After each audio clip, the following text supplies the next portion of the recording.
It is my mom and my collection.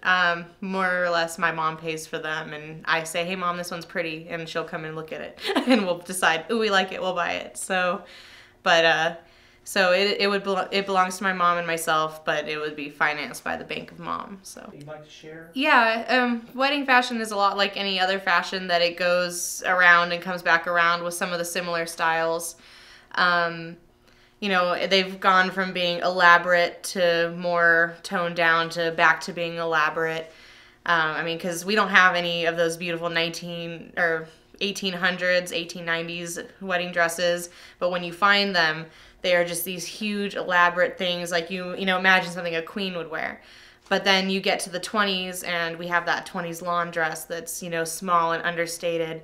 Then you get into the 30s and 40s, and we have this beautiful piece right here where they just are classic, simple elegance, kind of speaks to the movies of its time where it's just, you know, that, you know, everyone's just really classy. And I think the dresses of the time really show that.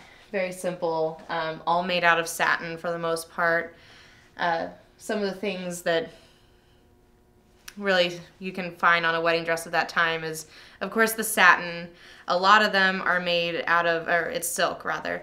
A lot of them are made out of parachutes, because that would be wartime brides, the, you know, mid 40s, early 40s.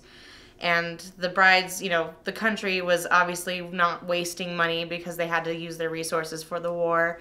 So when all these men came back from war, the brides would take these parachutes, and this was back before the skill of sewing had died, and they would make their own wedding dresses out of parachutes. And they would be fantastic, gorgeous gowns. My grandmother on my dad's side actually was from Belgium, and she made hers out of a parachute as well, and she was the talk of the town because in Belgium at the time they weren't exactly the richest country, and so for her to have a beautiful silk dress was like the biggest thing ever. Do you have any dresses made from parachutes?